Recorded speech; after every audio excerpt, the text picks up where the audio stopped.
국회에서는 지금 내란 국조특위, 국정수사 특위가 열리고 있어요. 2차, 3차, 오늘 3차 청문회 열렸죠. 자, 오늘 가장 주목을 받았던 게 최상목 대통령 권한대행이에요. 그동안 출석하지 않았다가 오늘 처음으로 출석해서 한 얘기가 그동안의 한 진술들을 똑같이 반복했습니다. 윤석열 대통령은 본인이 최상목 대행에게 쪽지를 주지 않았다라고 했지만 최상목 대행은 오늘 나와서 본인이 분명히 대통령으로부터 쪽지를 받았다. 다시 한번 증언했고요. 다만 그 쪽지의 내용은 내가 보지 못했다 이렇게 얘기를 했어요. 근데 그 쪽지를 그 쪽지가 접혀 있었네, 펴져 있었네, 여러 가지 논란이 또 있었는데 쪽지는 받았지만 보지 못했다. 이거 상식적으로 맞는 증언인가요? 어떻게 봐야 되나요? 뭐 그럴 수도 있다고 봅니다. 네. 근데 상식적으로는 봤을 가능성이 더 큰데 네. 그게 그냥 이건 뭐 아니 제 개인적인 추정이죠. 뭐 6대4 정도? 그래서 안 그랬을 가능성도 전 있다고 봐요. 왜냐하면 대낮은 아니죠. 벌건 대낮은 아니지만 멀쩡한 밤에 갑자기 갔더니 대통령이 비상계엄을 선포하겠다. 네. 이것처럼 충격적인 게 없잖아요. 그래서 사실은 아마 그 자리에 있던 많은 분들이 이게 뭔 개소리야 라고 생각을 했을 것이고 아 그럼 나 큰일 났구나라는 생각을 했을 것 같아요. 네. 이건 사람의 본성이거든요. 어떤 위기 상황이 터졌을 때 나에겐 어떤 영향이 있지? 이것부터 떠올리게 됩니다. 그러면 최상목 당시 경제부총리, 지금도 부총리 겸인데 부총리고 아, 나 자칫하면 연루될 수 있겠다. 연루될 수 있겠다. 네. 그런 생각을 했을 수 있다고 봐요. 그래서 자기 방어 차원에서 아예 안 보고 뭐 그랬을 수 있다? 아니면 보고도 모른 그렇죠. 척했을 수 보고도 있다? 모른 척할 수도 있고 안 보고도 모른 척할 수도 있고. 근데 확인하기는 사실 쉽지 않죠. 네. 확인하려면 그 본 내용을 가지고 누구에게 지시를 이 쪽지가 전달되기 전에 누구에게 지시를 하는 증거가 나오면 너 봤잖아 라고 얘기했을 텐데 그거 나오기 전에는 확인하기 쉽지는 않을 것 같아요. 그렇겠네요. 그리고 최상목 대행은 박근혜 정부 때도 경제수석을 하다가 기소됐었잖아요. 네. 그래서 아마 본인은 그 트라우마가 먼저 나왔을 겁니다. 법적인 부분을 생각을 했을 것이다. 그렇죠. 딱 대통령이 비상계엄 하는 순간 에이, 내 인생은 대체 왜 그래? 이 생각부터 했을 것 같아요. 그러니까 화가 났고 네. 안 된다라고 얘기를 했었을 것 같아요. 네. 알겠습니다. 쪽지는 받았으나 보진 않았다. 못 믿겠어요. 못 믿겠어요. 왜냐면 대통령이 참고하라고 옆에 있던 실무자 누군가 줬다는 거 아니에요. 네. 어느 강 큰 장관이 대통령이 준 자료를 안 봅니까?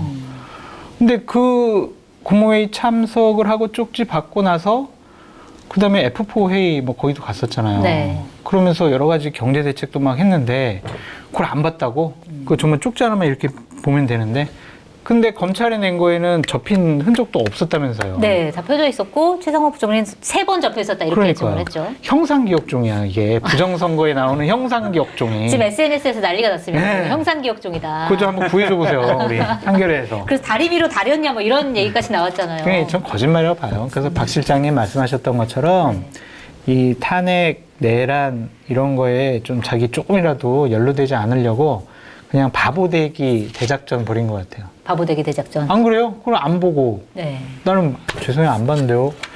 근데 모든 것들이 법으로 증거가 없더라도 상식 수준에서 우리가 판단하고 바라봐야 될 것들이 있잖아요. 네. 대통령 지시사항을 부총리가 안 봤다? 정말 이거는 이해가 안 돼요. 상식적이지 않은 것 같아요. 저도 그래서 봤을 가능성이 크다고는 보지만 그 당시 상황이 비상계엄 선포라는 아주 겪기 힘든 상황이었기 때문에 다른 생각들이 많아져서 뭐 급하고 먼저 대통령한테 말리고 그러다 보면 까먹을 수도 있다라는 생각은 해요.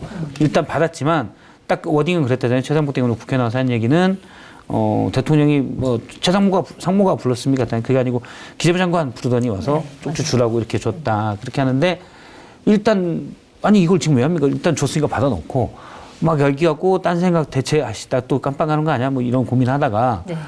까먹었을 가능성도 있다라고 보고 그리고 만약에 최상목 대행이 받더라도 모르겠어요. 제 생각에는 그거를 지시하거나 그런 게 없으면 그 중요한 건 지시가 밑으로 내려갔냐를 이제 봐야 되는 거죠. 그렇죠. 이상민 장관은 지시가 소방청장에게 내려갔고 그런 걸 확인을 해봐야 되는데 그거 확인해서 받았으면 거기에 대해서 최상목 대행은 책임을 져야 될 일이 있는 거고 근데 그런 게 나온 게 없다.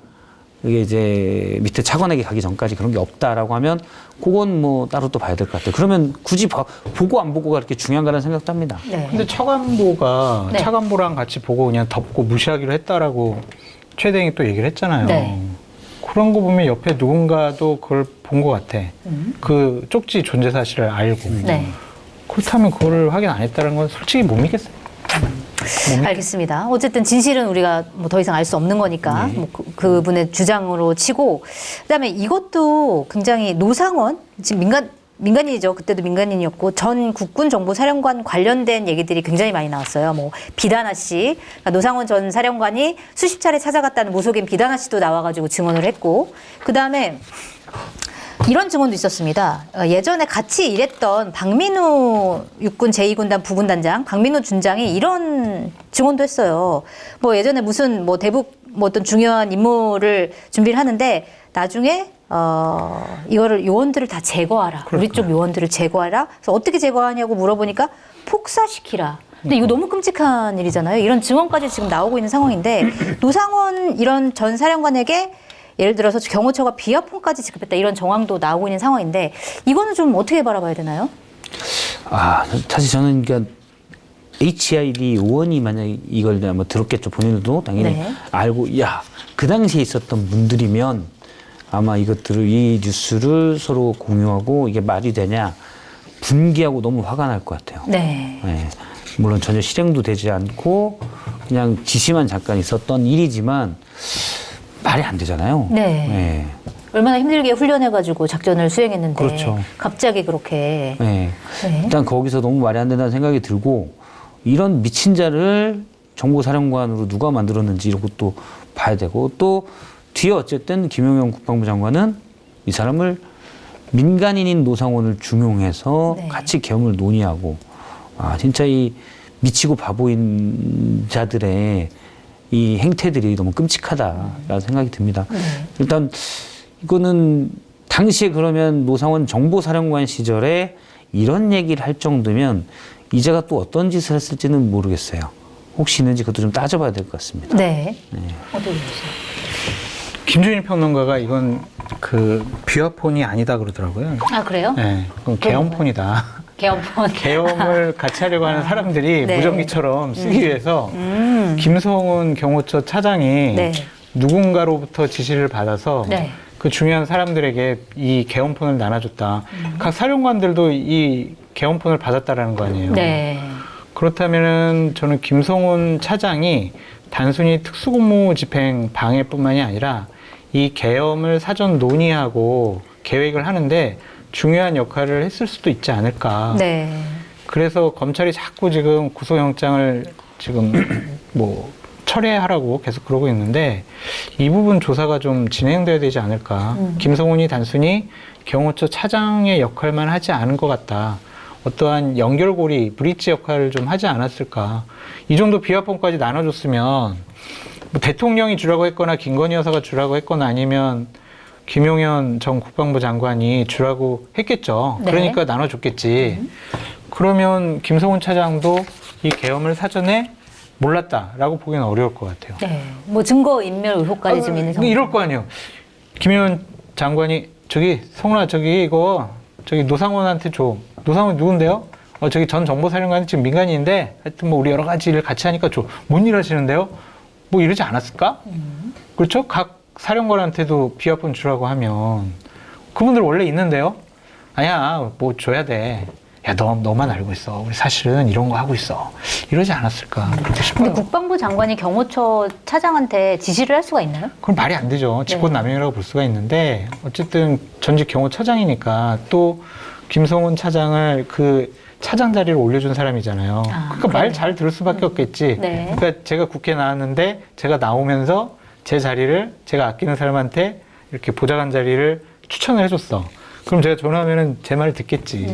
그런 차원이 그런 아닌가. 방식으로. 그러니까 김성훈 저도 이제 개인적인 의혹이죠. 아직 합리적 의식까지는 모르고 의혹인데 김성훈 차장이 계엄에 대해서 알고 있었을 가능성이 크다라고 봅니다. 물론 김용현 국방부 장관의 최측근이었기 때문에 그래서 모르면서도 이런 업무를 할 수 있을 가능성이 있다고 보는데 제가 뭐 다른 데서 듣기로도 여러 정황들이 예를 들어서 이미 관저에서 국방부 장관, 대통령 그러니까. 관저에서 만찬들이 몇 번 있었잖아요. 네. 그때 이 사령관들이 전혀 출입 통제, 그러니까 신분증 내고 뭐 이거 확인을 뻔히 얼굴을 알아도 당연히 대통령 경호처니까 네. 확인을 다 한다는 거예요. 그렇죠. 기록하고. 네. 안 하고 이 사람들 무사 통과했대요. 네. 그러면 이거는 그래도 우리가 정해진 건 매뉴얼인데 실제 뭐 영부인이나 뭐 이런 사람들이나 되는 건데 당시에 또 대통령이 그런 경우는 있대. 과거에 보면 박근혜 전 대통령 때도 그랬었는데 최순실 씨가 당시에 적지 말라고? 적지 말라고.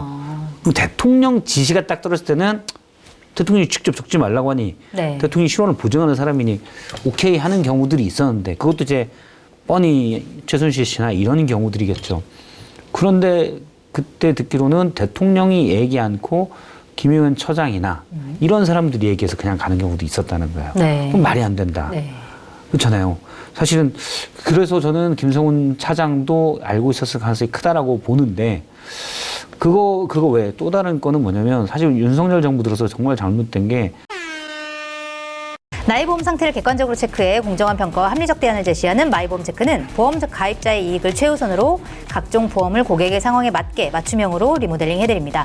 마이보험 체크는 생명보험협회와 손해보험협회에 등록된 보험대리점 소속입니다. 홈페이지는 한글로 마이보험체크.com으로 접속하시고 전화는 1800-7917입니다. 통영해인 믿고 먹는 수산명가 통영해인에서 말도 안 되는 초특가 해물탕을 준비했습니다. 그동안 통영해인을 믿고 구매해주신 공덕포차 구독자분들에게 감사의 마음을 담아 만든 노마진 명품 해물탕인데요. 냉동 해물탕과는 비교 불가 100% 국내산 생물로만 구성했고요. 조개, 새우, 홍합은 물론 소라, 전복까지 푸짐하게 넣어드립니다.